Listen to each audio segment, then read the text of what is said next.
Welcome back to Hannity. Joining us now to weigh in on Speaker Boehner's resignation and the ever-changing 2016 Republican field, former Speaker of the House, Newt Gingrich. Mr. Speaker, good to see you. Good to be with you. 60% of Republicans feel betrayed by the Republican Party in Washington. I'm one of them.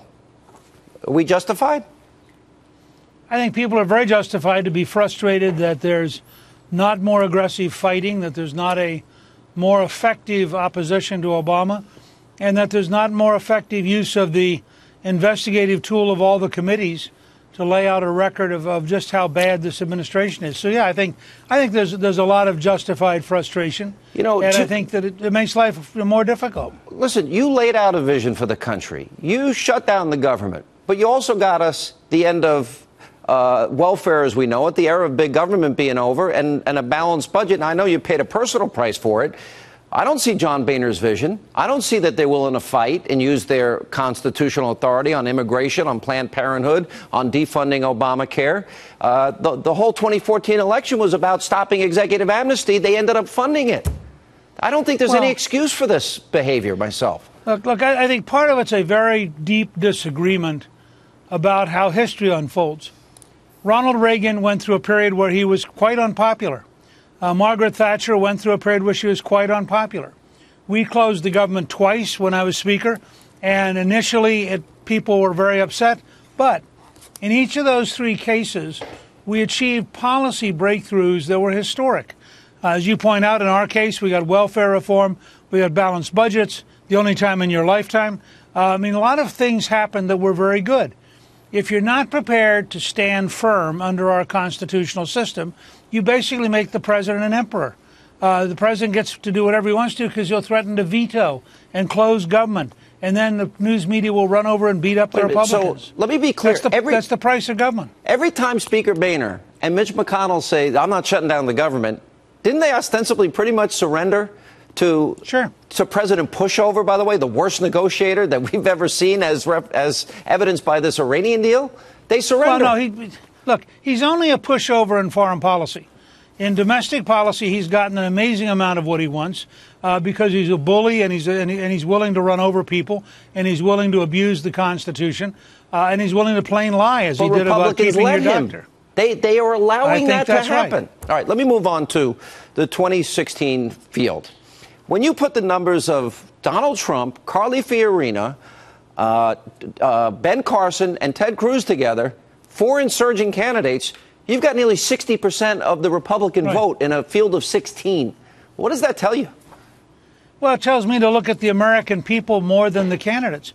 The American people, Gallup reported that 75% of the American people believe there is widespread corruption in government. The average American believes the federal government wastes 51 cents out of every dollar. 45% of the American people are afraid of the federal government. These are numbers that tell you that the country wants very bold, very dramatic change.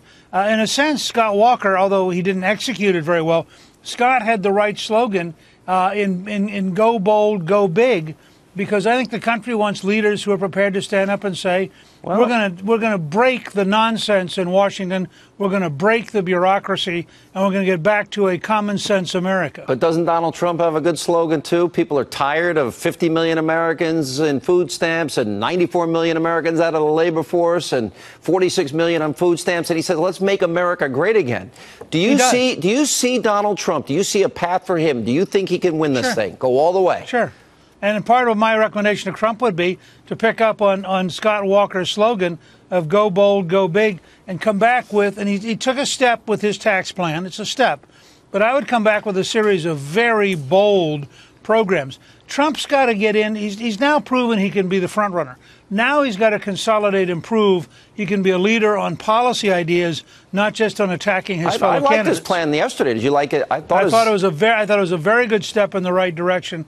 And let me offer you a suggestion that's very important that I'll be writing about. Quit trying to pay for tax cuts with tax policy. Pay for tax cuts by cutting spending.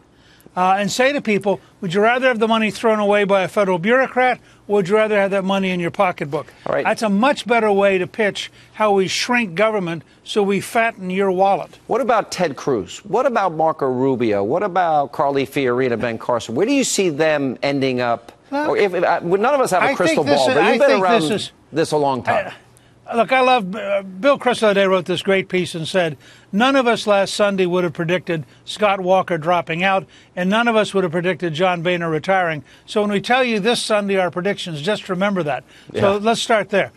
Any of the people you mentioned, I would throw in Kasich. I would say any of the people we're talking about here. Kasich, certainly Kasich, Rubio, Cruz, Fiorina, Carson, and Jeb. Obviously Trump. Those six are all, in my mind, positioned to be the nominee and have a real shot at it.